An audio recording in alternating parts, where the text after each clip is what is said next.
What's up, everyone? Welcome to another edition of the Wake and Jake College Football Show. We are finally getting into the conference previews, and this week we will be previewing the Big 12. So I'll be getting into, projected order of finish, or at least my projected order of finish, end of season awards, coaches on the hot seats, and then a quick overview of what to expect from each team this year. Not going to get into win totals. Save that for our overall season preview because I will be including teams from every conference.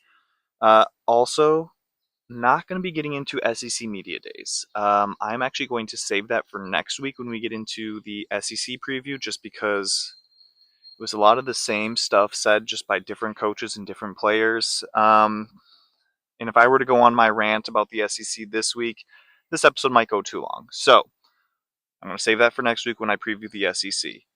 But that being said, there was some stupid shit said at SEC Media Days, so I will be bringing back Dude, Are You High this week. And if you saw any news from SEC Media Days, you can probably make a very educated guess as to who won Dude, Are You High.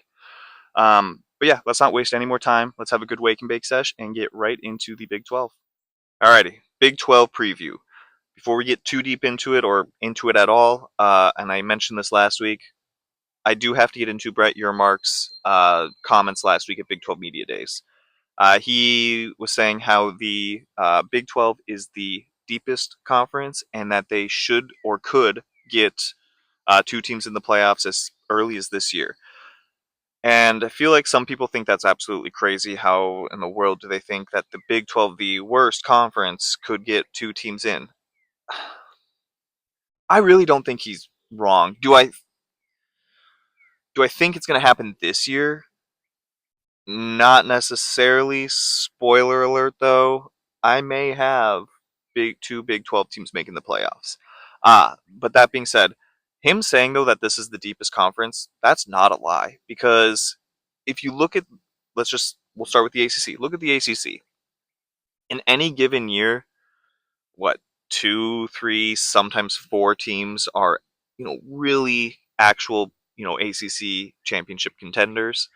Um, Big Ten, same thing. We're looking at three every year. It's always the same three. It's, well, more often than not, the same three. It's Ohio State, Penn State, and then usually Michigan. Those three are always, they're gonna win the Big Ten championship. It's just a matter of which one. Look at the SEC. Georgia, Alabama, I guess now Texas. But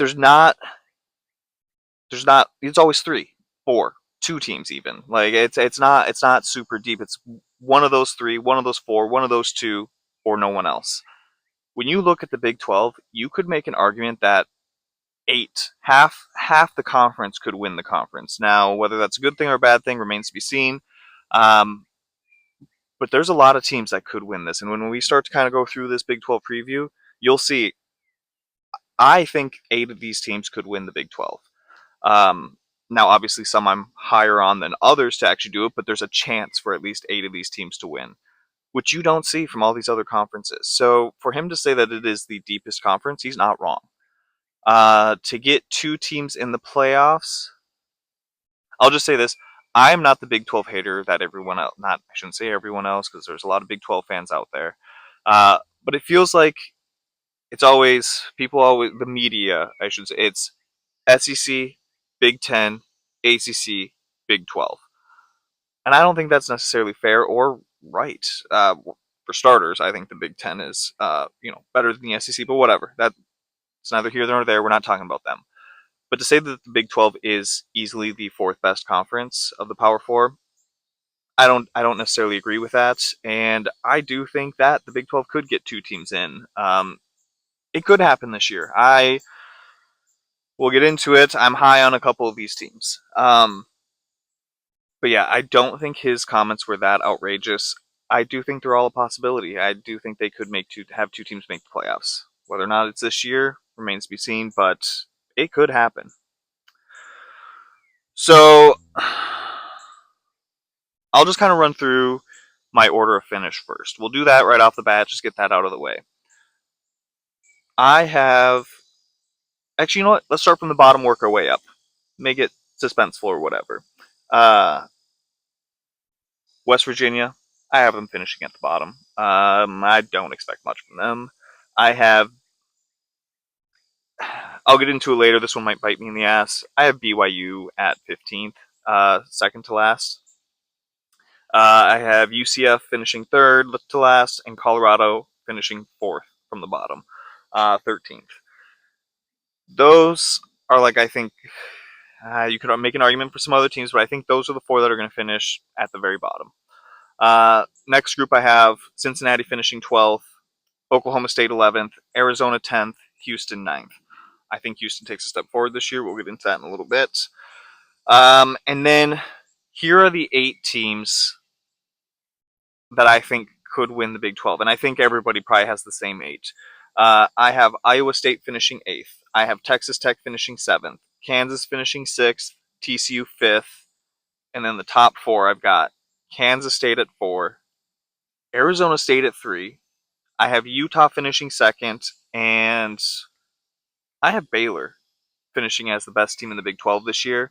I have, so obviously Utah and Baylor playing for the Big 12 championship game. And I have Utah beating Baylor in the Big 12 championship game, which, the way it's playing out so far when I'm going through all my previews, Utah and Baylor making the playoffs. It could happen as soon as this year, guys. So I have a couple coaches on the hot seat before we get into my breakdowns of each team and then end of season awards. So I have, like I mentioned, Cincinnati finishing 12th. I think Scott Satterfield could be on the hot seat, or is on the hot seat, I should say, and could be fired this year. This is his 3rd season. He's gone 3-9, 5-7. If they don't have a good year, and if they have a year like I'm expecting them to, he may not be the coach there next year. In this one, I think it goes back and forth as to whether people actually think he's on the hot seat. I'm gonna say he is. Mike Gundy. Last 3 seasons, 7-6, 10-4, which is good, and then 3-9 last year. And I have them finishing 11th in the conference. Which, if they finish 11th, he's been there for so long and he's had so much success that he may not get fired, but he might. He really might, and which would be so sad to see because he has been around forever.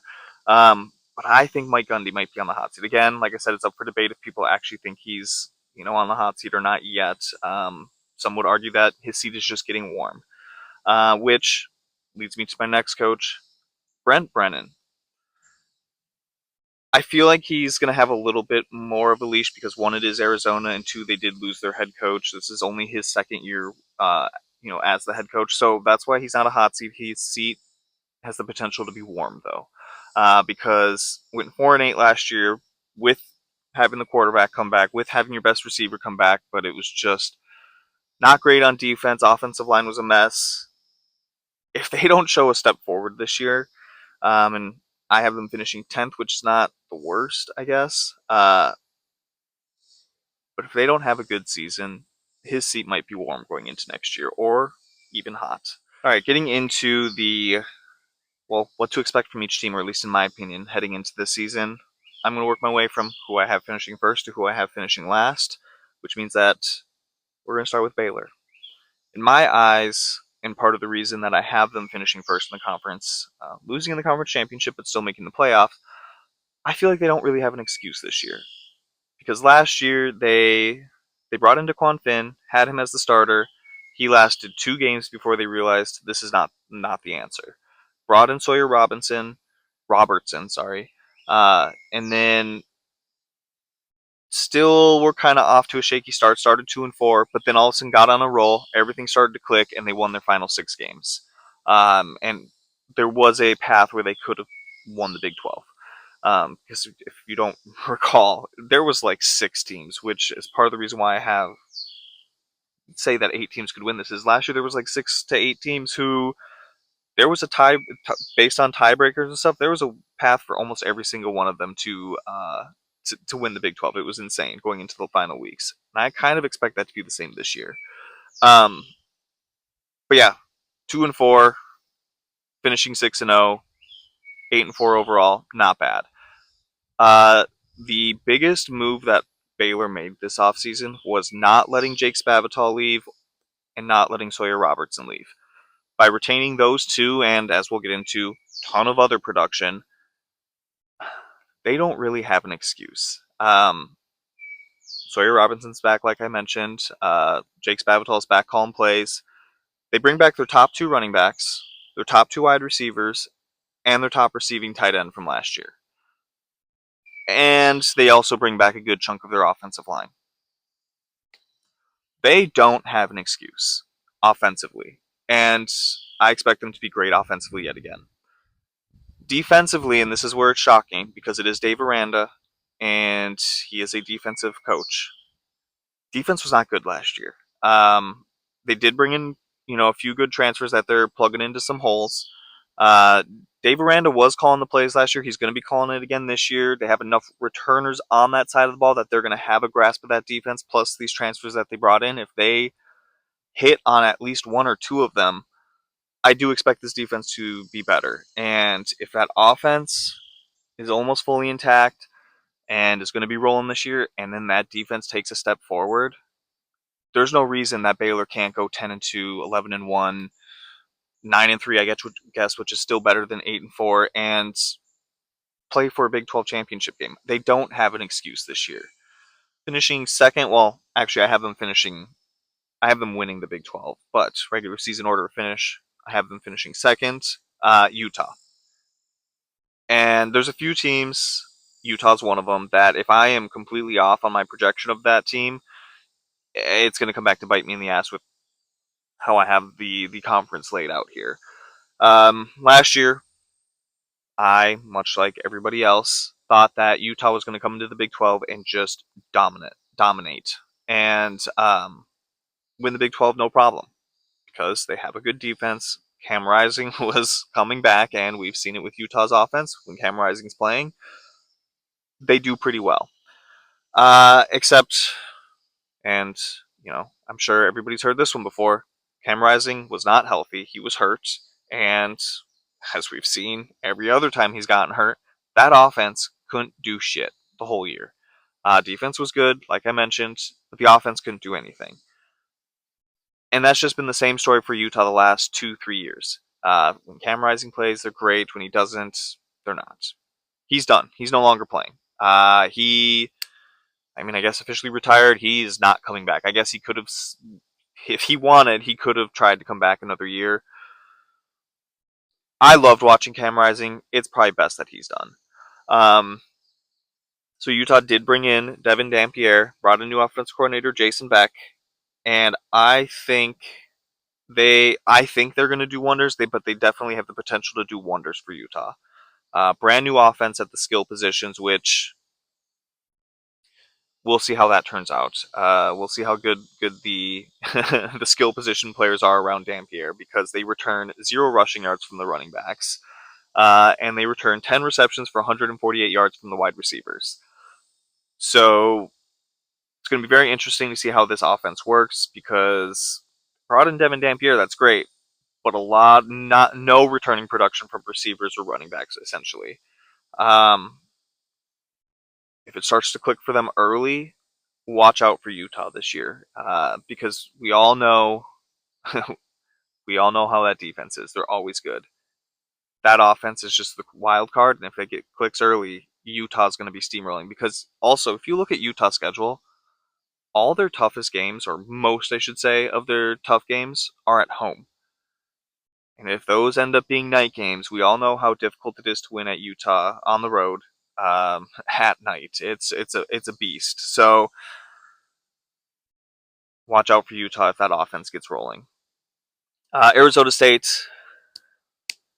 This was probably controversial because I think most, if not everybody, has Arizona State at least making the Big 12 championship game. Maybe not necessarily winning it. And kind of like Baylor, they don't really have an excuse not to. Because similar to Baylor, they returned basically their whole team from an already really good team. And when that happens, you don't really have an excuse. And this may be controversial, I guess, but I think people don't realize just how valuable Cam Scadaboo was. Um, I think they're really going to miss him. And I think, because I do think him alone won them, you could argue, 2, 3 games last year, if not more. I think he was so important to that team, and I don't think people realize how important he was. I know, I'm not saying that Arizona State fans don't love him and respect him or whatever, but I think he was so big for that offense, and teams had to focus on him so much. He was your second leading receiver. Your running back was not only your leading rusher, as they should be, uh, was also your second leading receiver. You don't want that.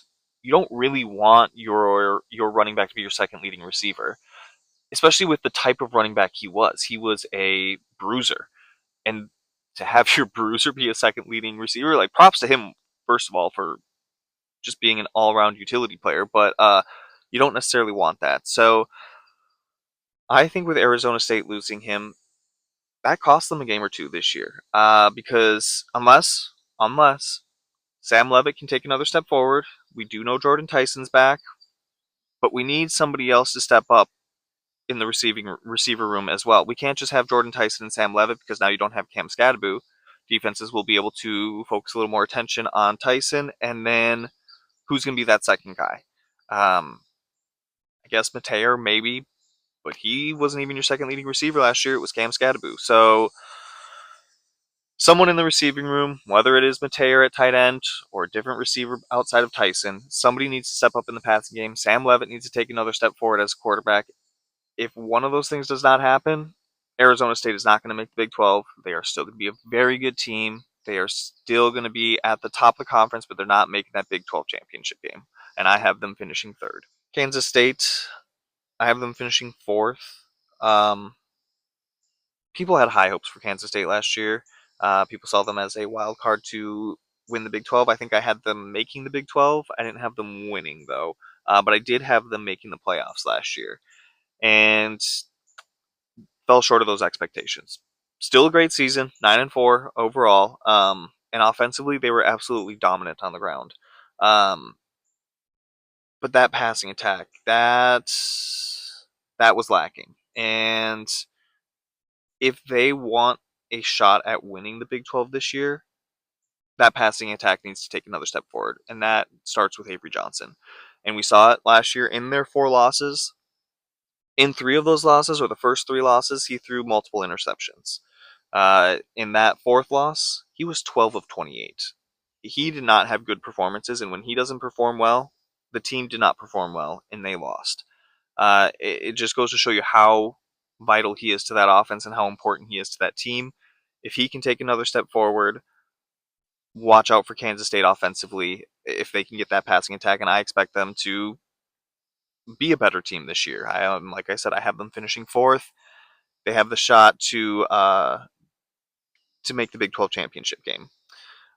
Defensively, I mean, they were solid last year. Secondary could use a little work, I guess. It wasn't great. Um, they did bring in a handful of transfers to help bolster that secondary. I think most important is, obviously taking that next step in the passing game with Avery Johnson. And I should say, you do bring back your number 1 wide receiver. You do bring back your number 1 tight end and your number 2 running back from last year. So he does have some consistency around him, skill position wise. They obviously did bring in some new players. I think Avery Johnson can take that next step, and if he can take that next step, in the secondary and on the defensive side can take that next step, I think Kansas State could win the Big 12. TCU, I have them finishing 5th. And as we know, this offense is going to be great again this year. They return enough, which, let's be honest, this is typical with a lot of Big 12 teams. Great offense, iffy defense, per usual. That's just how it works in the Big 12, and that's what TCU was last year. Defense got better as the year went on, but they bring back a lot from an already great offense. And when you bring back that much production on offense, there's no reason why you shouldn't be good again. Look at Baylor, like I mentioned earlier. They bring back so much on the offensive side of the ball that they really don't have an excuse not to be good again. But for TCU, it is that defense. If they can take that next step, because I broke it down, 2 weeks ago now? If you look at TCU at the beginning of the season, they were allowing like 32 points a game, 31 points a game, something like that. Back half of the season, that was down to 22 points a game that they were allowing. They showed improvement, and they bring back enough guys on that side of the ball, brought in some transfers. If that defense continues the success that they were showing on that in the back half of that season, TCU has a shot to win the Big 12. They are one of the 8 teams that I could see winning it if everything goes right. But I do have them finishing 5th. I got Kansas finishing 6th. They had a rough start to the year last year. Started 1-5. 4 of those 5 losses were by 1 score. Started to turn around at the end of the season. Won 4 of their final 6. Upset a bunch of teams that were trying to win the Big 12, and then Kansas would play them and just kill their hopes and dreams. It was fantastic. But Jeff Grimes is now out as offensive coordinator, but you do bring back Jalen Daniels at quarterback. He is missing. The only thing that worries me is he is missing all of his top weapons from last year. Devin Neal's gone. All of his receivers are gone. So you have a lot of unknown and unproven players at these skill positions. That's why I have Kansas finishing towards the bottom of the 8 teams that could win it, just because a lot of unknown at those skill positions. But again, I don't like their chances nearly as much as some others as the ones we've already covered, obviously. But their schedule does lay out nicely, and they could honestly start the season 5-1 or 6-0. Their schedule lays out so nicely for them. So if they start the season 5-1 or 6-0, they're going to make some noise. That means things are clicking, and offensively, in some of these like I said, unproven skill players, take a step forward or take their first step altogether. And Jalen Daniels has some weapons. Texas Tech, I have finishing 7th, which some could argue is too low. Should have them finishing higher, and that's fine. I mean, like I said, any one of these top 8 teams could win the Big 12, and I wouldn't be shocked. Last year, and this is, again, also, this is not going to come as a shock to anybody, because 1, it's Texas Tech, 2, it's a Big 12 team. Great offense, terrible defense. I mean, they bring enough guys back from that offense that's similar to Baylor and I guess technically Arizona State as well, and TCU. They don't really have an excuse to not be good offensively. They brought in enough guys through the transfer portal, like I said, brought back enough, production. They don't have an excuse. Defensively, though, they have to be better, and especially in the secondary and getting after the quarterback, which are probably one A and 1B as most important nowadays in college football. And they were terrible at both. They brought in a lot of good talent on the defensive side of the ball. Depending on who you look at, 247 I think has Texas Tech as the second best transfer portal class. Brought in a lot of guys. If they could strike gold on a couple of these guys, and they brought in enough guys where they've got to hit on it, at least 1 or 2. If they can bring in a couple guys that they strike gold on, and that defense can take the next step forward, Texas Tech has a definite shot at winning the Big 12. So defense, a lot of unknowns, a lot of remain to be seen, but they have a shot. Iowa State, I have them finishing 8th, and they are the last team that I can see having a shot to win the Big 12. Last year, Iowa State finished 2nd, lost in the Big 12 championship game to Arizona State. Defense last year struggled to stop the run. And they did not bring in much from the transfer portal to help with that. Which almost makes me wonder if they have faith in their guys that they already had. They brought in a few edge rushers, but they only brought in like 7 transfers this year. They didn't go heavy in the transfer portal. So I'm curious how that run defense is going to be this year. Offensively, they lost 2 NFL wide receivers. Jalen and Jaden, Higgins and Noel. They combined for over 2,000 yards receiving, and you lose both of them to the NFL. That's going to be hard to replace. Now, that being said, they do bring back their top leading rushers from last year. So, from what I expect from Iowa State this year, they're going to run the ball first. They're going to be a run first team. We are going to see Rocco Beck's numbers drop, and that is not a knock against him. That is not a knock against his talent, him not taking a step forward. It is because when you don't have your two NFL wide receivers on the team anymore, and you have your two leading rushers coming back, you're probably going to be a run first team. And again, you're not throwing two NFL guys, so your numbers are probably just going to go down naturally. That's just the way it is. I I don't want people to think that think Rocco Beck's bad because his numbers are going to go down. But if they are going to be a run first team and they are so effective in the run game and they do have some people step up in the passing game to at least keep defenses honest, and if that run defense can step it up this year, Iowa State has a shot to make it back to the Big 12 championship game and possibly win it. Now we get into the teams that I really don't see a chance in hell that they actually make the Big 12 championship game or have a shot to even compete for it. Starting with Houston, I have them finishing ninth. First year in the Big 12 did not go great, but it didn't go as terribly as I thought it would. Defensively, they were solid. One of the best defenses in the Big 12. But offensively, they were easily the worst. It was brutal to watch. They brought in Texas A&M transfer Connor Wegman at quarterback. They snagged Tanner Koziel. He originally transferred to Wisconsin, then left Wisconsin, now at Houston. They brought in a handful of offensive linemen. I fully expect this offense to be better than they were last year because, let's be honest, it is it is hard to be worse. I do think they're taking steps in the right direction to compete in the Big 12 in the future. And I do see them, having a better season than last year.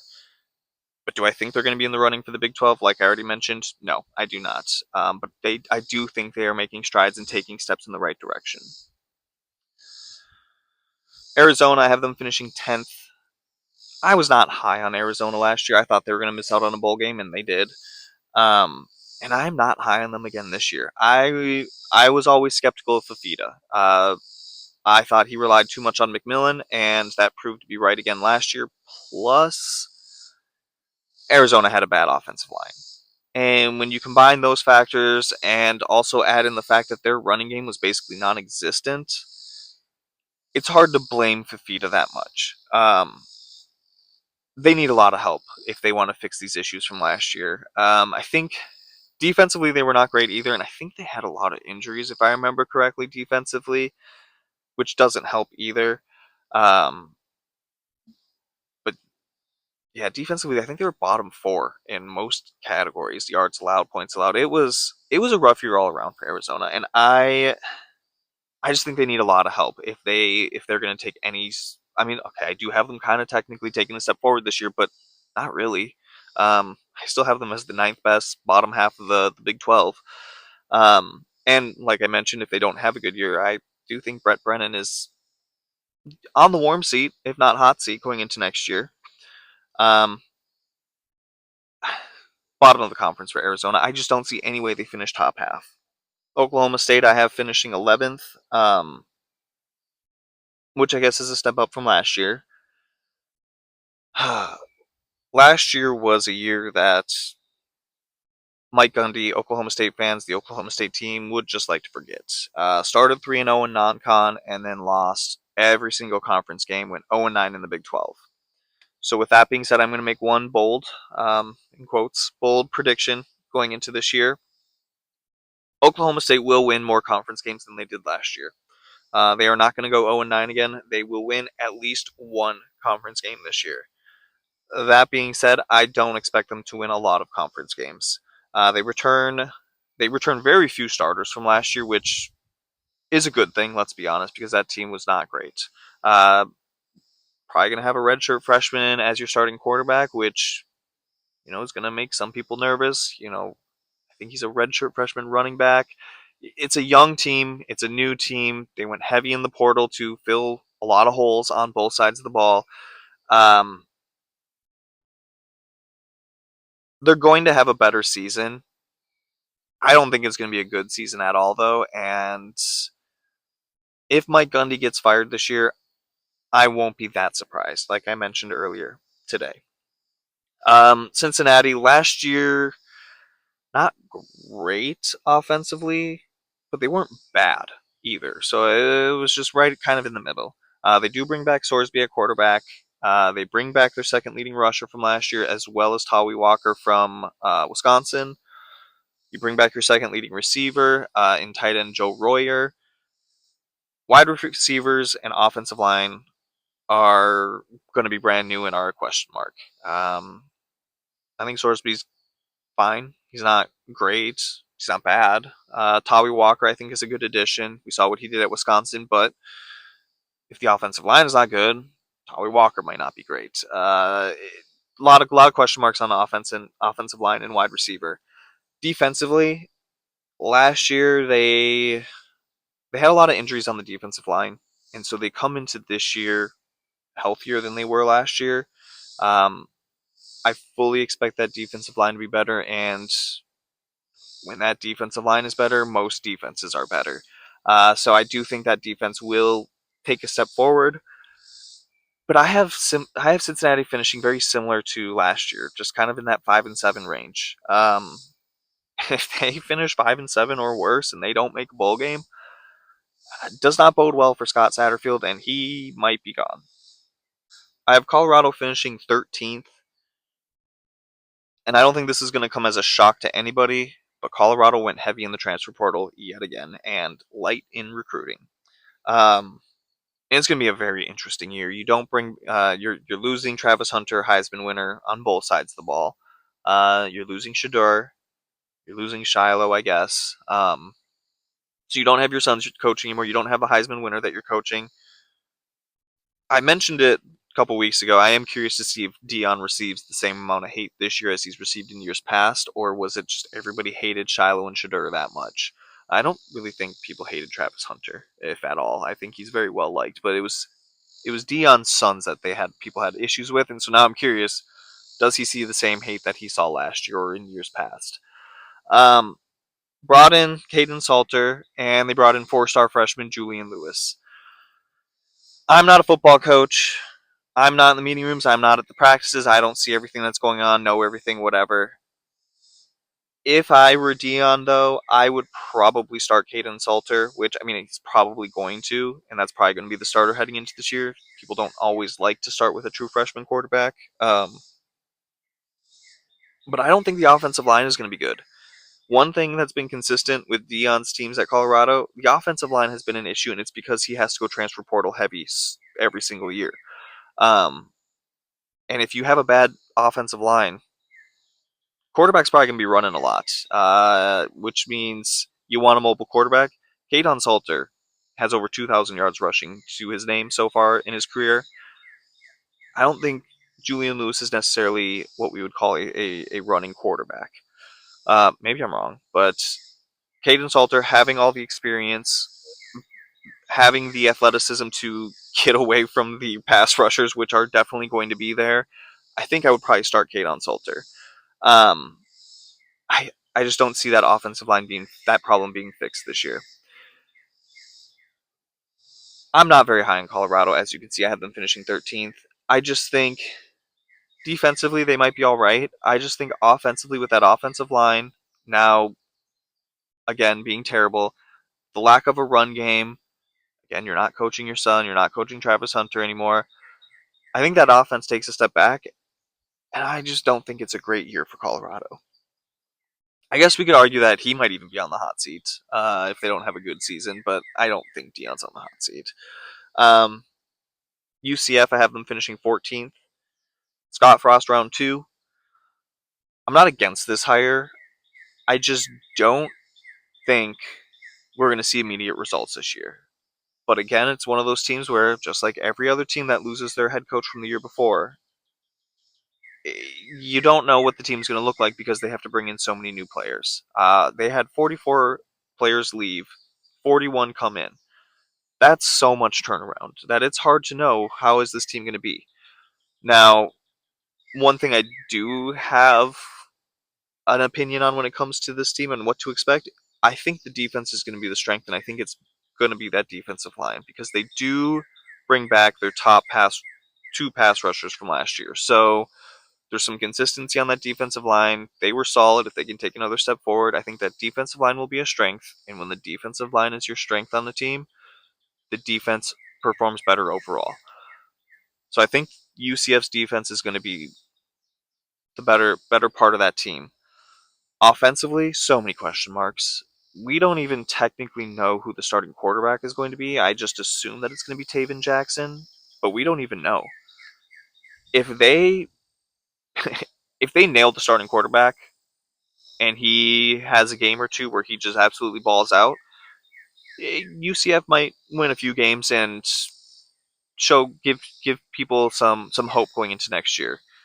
But if they mess up that quarterback position or the quarterback is the right call, but nobody around him to help elevate that offense, it's going to be a long year for UCF fans. But again, if that offense can get it going in a few games, give some people some hope. But I fully expect them to be at the bottom of the conference at least this year. I just think it's going to be hard to make an immediate impact. Uh, BYU, this is one of those ones similar to like Utah and whatnot, and I guess Texas Tech. If I'm completely off on BYU, I mean, this is going to mess everything up because I have them finishing at the very bottom of the conference. I have them finishing 15th out of 16 teams. And I will say, before Jake Retzlaff was not on the team, I didn't necessarily feel this way, and I would have probably included BYU as the ninth team that could possibly win the Big 12. But with Jake Retzlaff losing and seeing what they have at the quarterback position left on the team, I don't love BYU this year. And again, this one could come back to bite me in the ass because nobody really knew who Jake Retzlaff was last year, and then he burst onto the scene. He turned the ball over a lot, needed to fix that, but nobody really expected him to break out last year. You got, I'm going to assume that it's probably going to be redshirt sophomore Mekhi Hillstead from Utah State is probably going to be the starter. But it's going to be between him and Trayson Bergway from Western Michigan, redshirt junior. Quarterback competition heading into this fall will be between those two. I think it's going to be Mekhi, but again, I'm not a coach. I'm not there. I don't see the practices. I don't know anything. But if I had to make a guess just based on things I've read about both of these quarterbacks, that's what I would put my guess on. Now, whoever the starting quarterback is, they will at least have leading rusher LJ Martin back from last year and leading receiver Chase Roberts back from last year. And then, I mean, you do bring in Carson Ryan from Utah, but he hasn't done much in the passing game. But when you at least have two reliable weapons coming back, it will help significantly with whoever is the starting quarterback. I mean, defense should probably still be good enough. They got some killer linebackers coming back this year. If the defense can keep them in the game, QB play is going to be the difference.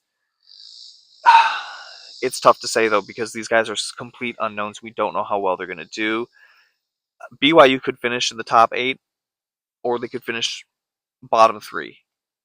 I'm leaning towards bottom 3 because, again, too many unknowns with the QB position, but this one could bite me in the ass. And then last but not least, finishing dead last in the Big 12, I have West Virginia.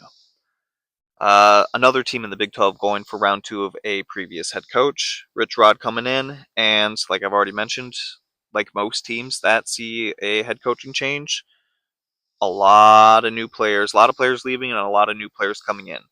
And for West Virginia, it's a lot. 52 outgoing transfers, 52 incoming. This is a brand new team. And there are so many question marks around them that this is why I have them finishing dead last, is because there's just too many question marks. Last year, defensively, the secondary was terrible. Absolutely terrible.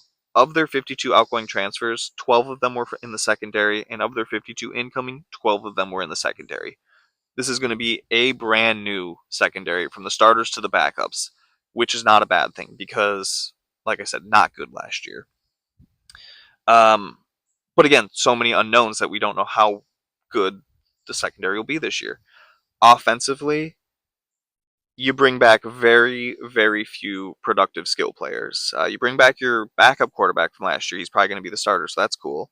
Um, but you're having to replace your whole entire offensive line. And with, again, so many transfers on both sides of the ball, the too many question marks. Too many question marks, skill player positions, quarterback, offensive line, the defense as a whole, the secondary specifically. It's going to be a long year for year one, part two of Rich Rod.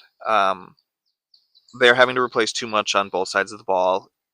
Maybe a few of these positions, maybe the secondary is better this year, and that defense is actually really good, and the offense just struggles. And if that is the case, they won't necessarily finish dead last.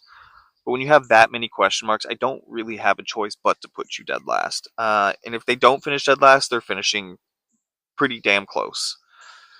So that is, at least in my opinion, what to expect from each team heading into this year. Like I said, 8 teams that could possibly win the Big 12. If you really think BYU can figure out the quarterback position, then I guess there's 9. But in my opinion, 8. When it comes to awards, I like to just throw out a few guesses. Big 12 Offensive Player of the Year, I think it's going to be Sawyer Robertson.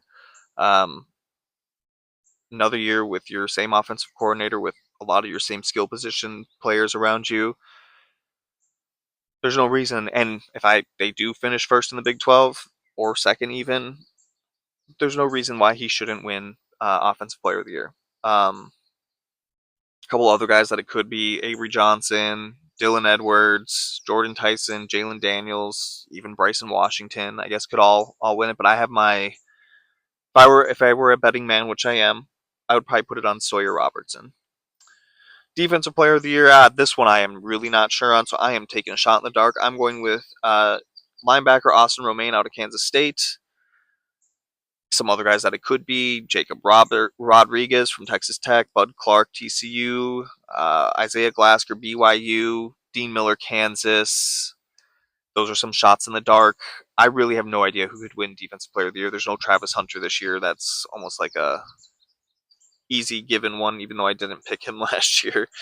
Offensive newcomer, I'm going to have Devin Dampier. He might even be in the running for Offensive Player of the Year, but to be the offensive newcomer, I think he's going to probably win that. Connor Wegman's probably going to be in the running for that. Tanner Kojal from Houston is also going to be in the running. I feel like he's going to be a go-to weapon for Wegman. Tawi Walker at Cincinnati. Jerron Brandley, Kansas State. Quentin Joyner, Texas Tech. I mean, a few shots in the dark to be a newcomer to win that award. And then Defensive Newcomer of the Year. Similar to Defense Player of the Year, I have no idea. So a couple shots in the dark here. I have edge rusher David Bailey out of Texas Tech winning it. Could be Nyland Green from Arizona State. Kendrick Breedlove from Arizona State as well. Romello Height from Texas Tech. Lee Hunter from Texas Tech.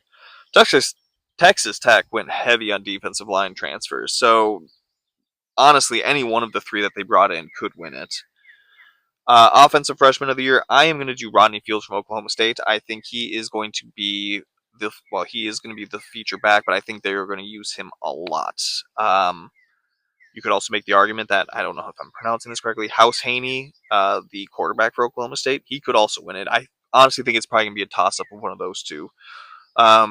Nate Palmer from TCU, Hunter Andrews, Utah, a couple shots in the dark. Julian Lewis, Colorado. I don't know if he's going to play enough to win it, but he is going to probably play some. And then Waden Charles from UCF, wide receiver.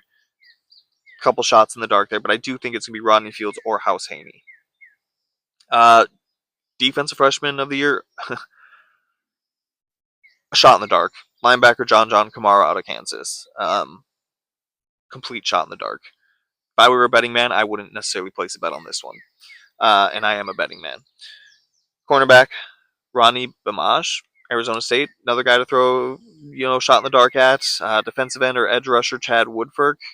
He's a true freshman and edge rusher, so I doubt he's going to see much playing time. That one's a complete shot in the dark. Cash Dillon from Utah or Carson Kafusi out of Utah. Another couple shots in the dark. Coach of the year, Dave Aranda. And I think that kind of speaks for itself. You had to turn it around last year, finish the year strong.